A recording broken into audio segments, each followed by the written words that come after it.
Hi everybody.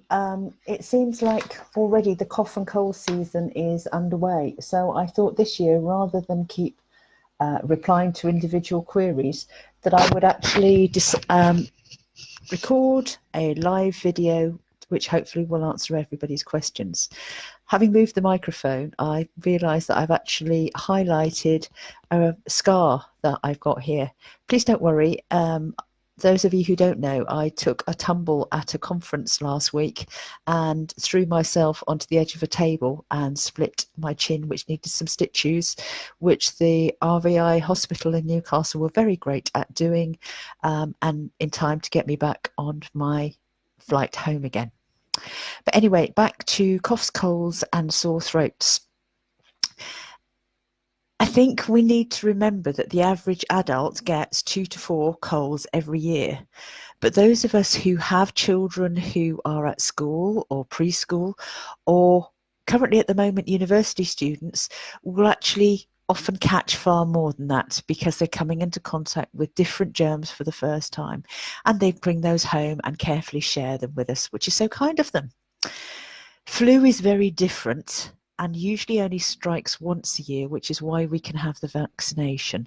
After that, we've developed a degree of immunity unless the virus has mutated just slightly.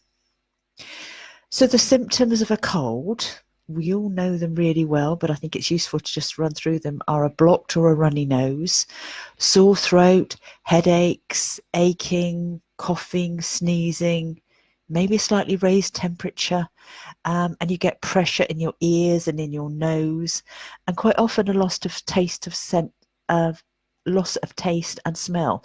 So you maybe want to add more flavourings, eat things that are different. My dad always used to eat boiled onions, which he swore helped cure coughs and colds. I kind of always thought as a child growing up that I'd rather deal with the symptoms. I couldn't even bear the smell of them when he used to eat them. Colds are spread very easily between people. You are infectious until all the symptoms have gone, and this can actually take a week or more. And colds are spread and can live on surfaces for up to 24 hours. So it's actually really important that we regularly wash hands in soapy water. And if you think you've been in contact with somebody that's got a cold, maybe wipe mouse or computer screens if you share them, clean door handles, toilet handles, anything that somebody could have sneezed and then touched. And if you wash your hands frequently before you touch your face, you're less likely to catch the coughs and colds yourself. And catch the sneeze or the cough in a tissue and throw them in the bin. We know that, all know the logos. We all do this all of the time. Just a reminder. Flu often starts much more with aching and a very high temperature above 38 degrees. The cough, the sore throat, the runny stuffy nose, headache are all there as well. But there's an overwhelming feeling of fatigue. You might also have sickness and diarrhea alongside it, though that's more common in children. For the sort of guiding thing is, if you had your heartthrob music or film star appear at the door to come to see you, would you want to get out of bed and go and see them? Or really, are you at the stage of going, I just don't care, I can't cope, that's really nice, go away? Then you probably have got flu. If you are still going to leap out of bed and go and see them, it's probably a cold. The NHS have a really helpful block which shows the difference between cold and flu, and I'm going to put it onto my website along with the slides that I'm using to develop this. And their main differential is, if you have flu, you are unable to do anything. If you have a cold, you may feel really rotten, but you are still able to get up and go to work. So if we're looking at treatments for cold and flu in a breastfeeding mother, we need, first of all, to keep the temperature down, and we use paracetamol, ibuprofen, cool baths and showers. and lots of watery drinks. If it's possible, rest as much as you can and go to sleep. But that's not always possible with a child. You can guarantee as soon as you've made a cup of tea and settled down, the child that was having a nap is going to wake up again. But if you are breastfeeding, do not take a decongestant tablet or a drink with a decongestant in, because one single dose can reduce your supply by 24%. It doesn't happen to everybody, and some people are really lucky and take them and maintain their supply. You can also re-stimulate your supply afterwards by feeding frequently, and that may happen automatically because your child might have caught the bug from you and goes back to feeding frequently.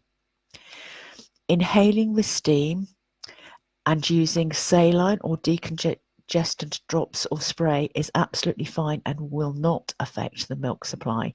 So you can use Otrivine, Vicks, Sinex, own brand drugs containing things like oxymetazoline, and carry on breastfeeding as well. A lot of people like to take echinacea, high dose vitamin C and zinc at the first signs of a cough or cold, and I know I do. There's very little evidence that they're effective, but there's no harm in taking them and breastfeeding in kind of normal doses. I always hate any medication that says superdose, megadose, or anything like that. So it's common sense levels. Cough medicines do not cure a cough, and that's why doctors don't ever prescribe them anymore. There isn't enough evidence to justify the cost, but they can help us feel better. And the actual cough and cold market in the UK is worth millions of pounds every winter. So it can help to make us feel better. And we all have our own particular favourites. For a chesty cough, I'd say something containing guaifenesin will really help. It just helps to break the cough up slightly so that it is easier to bring up the phlegm that's on your chest. If you've got a tickly cough and there is no phlegm on your chest, then you can take things like Simple Linctus and Fulcadine, which will just help to soothe the nerves that are making you cough. There is a product on the market which contains thyme. Thyme is known to reduce milk supply, so it's a brand, again, that I would avoid wherever possible. It's on the market shelves and it's often at the far ends of gondolas, which makes it look more attractive. But if the active ingredient is just thyme, don't pick it up. You also need to avoid any medicines which say may make you drowsy, because they will use antihistamines in an attempt to dry your nose up. These in turn will pass to the baby and make the baby drowsy and then not feed as frequently. And that's the last thing we need, because that is going to drop your milk supply. And you need to avoid any of the multi-ingredient products that are on the market which contain decongestants. So they'll say one product to relieve aches and pains, temperature, coughs, cold symptoms. Stay away from them. Inhaling steam actually also helps to relieve a cough and cold. So having a hot shower or a bowl of water with a towel over your head. Please be very careful if there are little ones around that they don't get scalded. That will also help. And sometimes if you've got the radiators on in the bedrooms overnight and it's you keeping the room quite warm, put a wet towel over the radiator before you go to bed, because the water then evaporates during the night and keeps the room steamy and less dry, because steam will also make you cough. A lot of coughs come from the postnasal drip, which is the gunge going from the back of your nose to the back of your throat, and that makes you cough as well. You can take a variety of lozenges to soothe your sore throat. So some of them have local anesthetics in, like Strepsils, Dequadin, Tyrozettes, whole variety of those which are useful to numb the throat and make you feel better. All are safe in breastfeeding, as are the local anesthetic sprays. Most of them will say do not use if you're breastfeeding, because everything says that. That's just the manufacturers not taking responsibility. Doesn't mean that they're harmful. So the things like Chloroseptic, Difflam and own brand makes are quite useful. And they're useful because you can spray right to the back of your throat. When you're sucking a lozenge, often what happens is you end up with your tongue being numb, but your throat is still sore. And the general sort of cough sweets like Lockets, Soothers, Halls, Fisherman's Friend, Jackman's, Strepsils, all of those are fine because they're just keeping the saliva going.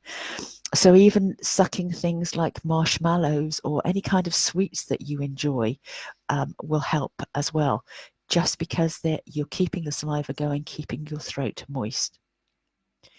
When do you need to speak to a doctor? Well, if you're asthmatic and your symptoms are getting worse and you're finding it harder to breathe and you're needing to use your reliever, your blue spray more frequently, then you should speak to a doctor. If your temperature doesn't go down despite full strength paracetamol and ibuprofen taken regularly, or your cold and cough have lasted more than 2 to 3 weeks and haven't improved at all, it can actually take up to 6 weeks for a cough to go completely, by which time you may have caught the next version that's come round. The cough virus is actually very good at mutating, and that's why we get so many versions. And if you or your child continue to vomit and become dehydrated, then that's also a reason to consult a doctor. You may well find that your nose becomes very congested, and if you bend forward, that you get quite extreme pain across the front of your nose and your eyes and across your forehead. That's often a sign that you have got an infection in your sinuses, and if using decongestants and sprays and steam haven't helped, then you may need an antibiotic for that. But the final thing is, if you have a gut feeling that something really isn't right, then go and see your doctor. Gut feelings are very strong, and it's much better that you actually go and make sure that you haven't got a serious infection somewhere. So, for instance, if it's you're coughing so hard that it's the pain is really severe, you might actually have the beginnings of pneumonia or pleurisy, and you need to see the doctor at that situation. So in summary, coughs and colds are common. It's really important to actually go and have your flu vaccination to protect everybody else in the environment as well as yourself. I've actually gone and booked my flu vaccination for next week. We need to protect our children and the vulnerable from flu as well as ourselves. Taking simple analgesics of aspirin, not aspirin, do not take aspirin, paracetamol and ibuprofen are absolutely fine. Some people still actually discuss using gargling and swallowing, gargling with soluble aspirin as a means of relieving a sore throat. It's really quite risky because you actually almost invariably end up swallowing some. And although doing it for a single time, aspirin is not that harmful, it's really not a good idea when we have so many other products on the market like Difflam oral rinse or Chloraseptic that you can gargle with instead. Avoid decongestant tablets and liquids, but use decongestant sprays or saline sprays as well as steam. And simple remedies like honey and lemon are really good. The old-fashioned things still work best, and we don't need antibiotics for simple coughs and colds. There are lots of commercial products available. It's your choice what it is that you like. If something makes you feel better, that's fine.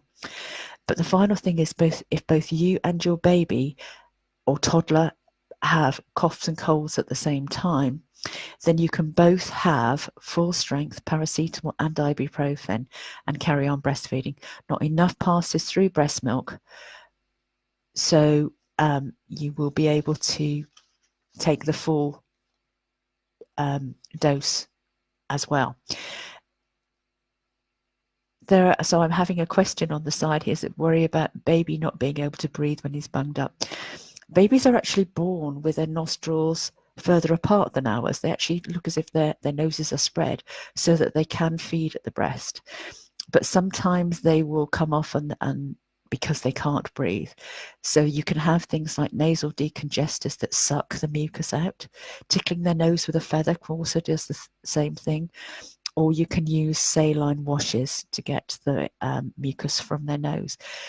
Don't panic. But I know I've spent many, many nights sitting in a hot, steamy bathroom in order to have enough steam around my babies when they were breastfeeding.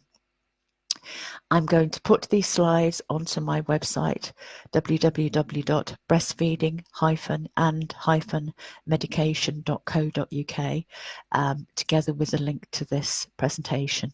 And if you have any questions, please don't hesitate to come back. I'm here for everybody, but hopefully this will answer more of the questions than the fact sheets will. Have a healthy winter, guys, and hope you don't need to use any of these remedies. Bye.